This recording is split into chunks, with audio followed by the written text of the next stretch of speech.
خیبر پختونخوا کے مشیر خزانہ مزمل اسلم صاحب اس وقت میرے ساتھ موجود ہے، ان سے بات کریں گے۔ سر، خیبر پختونخوا کی بجٹ کے حوالے سے بتائیے گا، آپ اماؤنٹ کتنا اس دفعہ ہے اور کیا کیا ہے اس میں سے؟ نہیں، اماؤنٹ ابھی لاک ہو رہی ہیں چیزیں۔ تقریباً پچھلے سال ہمارا جو آمدنی کا تخمینہ تھا وہ 1800 ارب تھا، لیکن وفاق نے اس میں سے 250 سے 300 ارب نہیں دیے ہمیں، تو وہ تقریباً 1550 1600 ارب۔ اس سال پھر ہم جو ہے، کیونکہ وفاق سے پیسے تو لینے ہیں، 2000 ارب روپے کا آمدنی کا تخمینہ ہوگا اور اخراجات کا تخمینہ 1800 ارب تقریباً۔ سر، کیا حکمت عملی بنائی ہے جو وفاق کے پاس پیسے ہیں خیبر پختونخوا کے وہ لینے کے لیے؟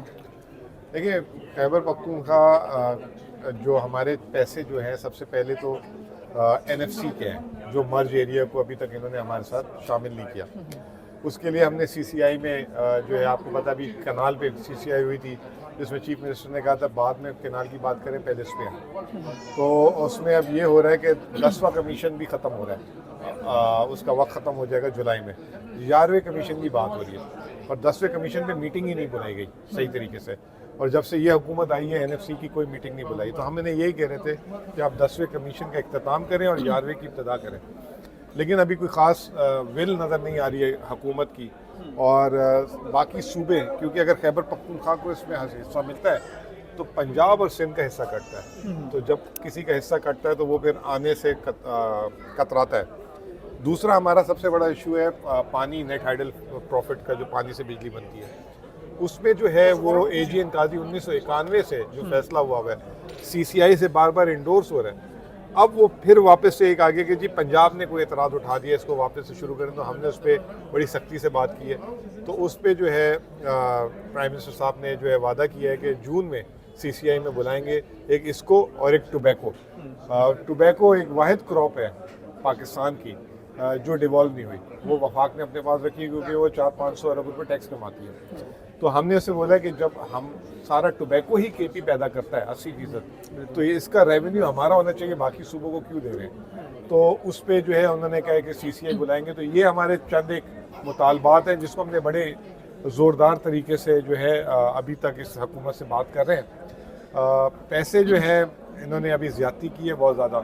ایک تو مرج نہیں کر رہے، مرجر تو ہو گیا ہے، جو بجٹ میں اعلان کیے ہیں انہوں نے مرج ایریا کے پیسے، آپ یقین جانیں کہ آخری پیمنٹ جولائی 2025 میں آئی تھی مرجر ایریا کی AIP کی پیمنٹ، جو ڈیولپمنٹ ہے، اس کے بعد کوئی پیمنٹ نہیں آ رہی۔ اب دوسری طرف آپ کو پتہ ہے لا اینڈ آرڈر ملک میں کتنے مسئلے ہیں، تو وہاں پہ خیبر پختونخوا بھی اپنے جیب سے 19 ارب روپے دے چکی ہے۔ دوسری جو تنخواہوں کی مد میں 104 ارب روپے خرچہ تھا، 66 ارب روپے دیے، تو 40 ارب روپے خیبر پختونخوا کی سیٹل سائٹ سے یہ دیے، لیکن حکومت جو ہے، کیونکہ یہاں پہ PTI کی شاید حکومت ہے، یا مرج ایریا والے شروع سے نہیں پسند ان کو، تو یہ زیادتی کر رہے ہیں اور یہ پیسے نہیں دے رہے۔ اگر یہ اس سال بھی نہیں دیے انہوں نے، تو پھر ہم خرچہ کرنے میں تو ہمارا کمٹمنٹ ہے، ہم نہیں رکیں گے۔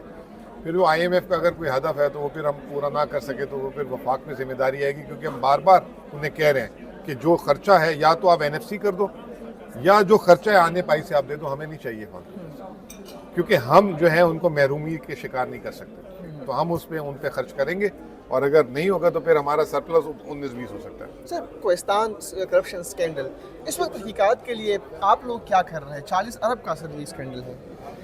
دیکھیں، سب سے پہلے تو یہ کوہستان کا جو اسکینڈل تھا، یہ جو ہے حکومت کے جو فائنانس کے مالیاتی نظام سے باہر کا تھا۔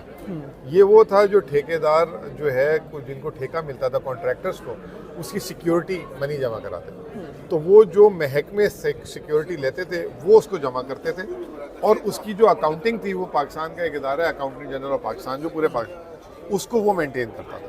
تو اب اس میں جب یہ سامنے آئی چیز کہ یہ اس میں مسئلہ آیا ہے، تو اس میں نیب نے آلریڈی اس کو ٹیک اپ کر لیا ہے۔ جو پبلک اکاؤنٹس کمیٹی میں جو بتایا گیا کہ نیب نے اس کا کافی اماؤنٹ ریکور بھی کر لیا ہے، لیکن امپورٹنٹلی اس میں کوئی سیاستدان کا نام نہیں ہے، اس میں کوئی افسران کا نام نہیں ہے، یہ ایک نیچے کے لیول پہ اور جو ہے اس علاقے کے لیول پہ ہوا تھا۔ تو یہ ایک اس میں ایک اچھی چیز یہ ہوئی ہے کہ سب سے پہلے تو یہ پیسے ریکور ہوں گے تو خیبر پختونخوا کے خزانے میں آئیں گے۔ دوسری اچھی چیز یہ ہوئی ہے کہ یہ پورے پاکستان کا سیپ سسٹم بنا ہوا، اکاؤنٹنگ سسٹم، تو اس میں ایک بہت بڑی خامی آئیڈینٹیفائی ہوئی ہے، جو آگے جا کے یہ جو ہے اس پہ کام ہوگا اور اس خامی کو جو ہے اس میں برج کیا جائے گا. تو یہ الحمدللہ یہ کہ سننے میں یہی آ رہا ہے کہ وہ پیسے ریکور ہو گئے کافی حد تک, تو امید کی جا سکتی ہے یہ پیسے آئیں گے. اور اس سے امپورٹنٹ چیز یہ کہ جو سسٹم میں خامی تھی, جو سیپ سسٹم بنا تھا, یہ جو اور 1965 سے ایک اور سسٹم بھی ہے, صوبے کے آدھے لوگ ہوتے ہیں فائنانس کے اور آدھے لوگ جو ہیں اس کے ہوتے ہیں اکاؤنٹنٹ جنرل کے, یہ جو اکاؤنٹنگ سسٹم سنبھال رہے ہوتے ہیں. اور جو صوبے کے جو فائنانس کے لوگ ہوتے ہیں وہ اکاؤنٹنٹ جنرل کے اس کے اندر ہوتے ہیں, رسپانسبلٹی میں ہوتے ہیں. تو اس کو بھی آگے طے کرنا ہوگا کہ کدھر کس طریقے سے چیکس اینڈ بیلنسز کو امپروو کرنا ہے, اور یہ کرائسس بھی 16 سے 24 تک کا تھا. خیبر پختونخوا کی ڈپٹی اسپیکر سوریہ اس وقت میرے ساتھ موجود ہے, ان سے بات کریں گے. میڈم, خیبر پختونخوا میں ظاہری بات ہے خواتین کے لیے اتنا اسپیس نہیں دیا جاتا. میرا تعلق خود بھی خیبر پختونخوا سے ہے. بحیثیت خاتون ڈپٹی اسپیکر کن مشکلات کا آپ کو سامنا ہے, کن مسائل کا سامنا ہے؟ بسم اللہ الرحمن الرحیم. ویسے تو سارے پاکستان کو بلکہ پورے دنیا کو پتہ ہے کہ خیبر پختونخوا میں پاکستان تحریک انصاف کی حکومت ہے اور 2/3 اکثریت سے ہے. ظلم کی انتہا یہ ہے کہ ہمیں ہمارا ریزرو سیٹ نہیں دے رہے. مشکلات کی میں اگر بات کروں تو میں ایک ہی واحد خاتون ہوں جو ہارے ہوئے پارٹی ہے ان کو ان کے سیٹ ملے ہوئے ہیں, اور ہماری 2/3 اکثریت ہماری جیتے ہوئے پارٹی ہم کو ہمارے نہیں دے رہے. تو پہلے سے بھی ہم مشکلات ہمارے بہت سارے ہیں لیکن مقابلہ کر رہے ہیں اس امید کے ساتھ کہ ہمارے عدلیہ اور ہمارے پاکستان کے جو بڑے ہیں ہمارے سربراہان ہیں وہ انشاءاللہ حق پر فیصلہ کریں گے اور ہمارے ریزرو سیٹ ہمیں ملیں گے انشاءاللہ. اس امید کے ساتھ ہم لڑ رہے ہیں. میڈم, یہاں پر ہم دیکھتے ہیں کہ اسلام آباد ہائی کورٹ کے باہر بھی احتجاج ہے. خیبر پختونخوا سے بھی اراکین صوبائی اسمبلی آئے ہوئے ہیں. کل پشاور میں جو کچھ ہوا, پاکستان پیپلز پارٹی کا پروٹیسٹ تھا, ان پر شیلنگ کی گئی. آپ نہیں سمجھتے کہ جمہوریت کے خلاف کام ہے؟ جی بالکل, کام جمہوریت کے خلاف ہے, لیکن یہ لوگ جو پچھلے 2 سالوں سے ہمارے ساتھ کر کے آئے ہیں کیا وہ جمہوریت کے خلاف نہیں تھے؟ ہمارے اتنی خواتین جن کو سڑکوں پر گھسیٹے گئے, جن کو اٹھا کر ڈائریکٹ جیلوں میں ہیں, آج بھی ہمارے بے گناہ کتنی خواتین ہیں جو جیل کاٹ رہے ہیں. کیا یہ جمہوریت میں ہے؟ یہ سارے کام ہیں جو غلط ہو رہے ہیں نہیں ہونے چاہیے. لیکن یہ پاکستان میں ایک ہی قانون ہونے چاہیے, ایک ہی ریاست میں 2 دستور نہیں چلنے چاہیے. تو آپ اگر فار ایگزامپل وہ غلط کر رہے ہیں تو آپ بھی ان کا مقابلہ غلط سے ہی کریں گے؟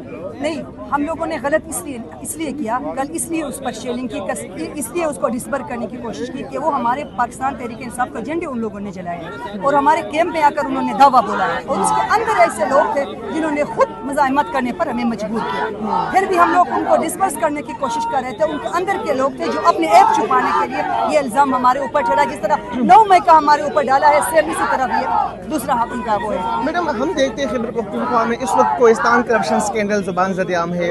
پاکستان تحریک انصاف کا یہ دعویٰ تھا کہ کرپشن فری پاکستان, لیکن اب تو اتنا بڑا کرپشن کا اسکینڈل سامنے آیا ہے.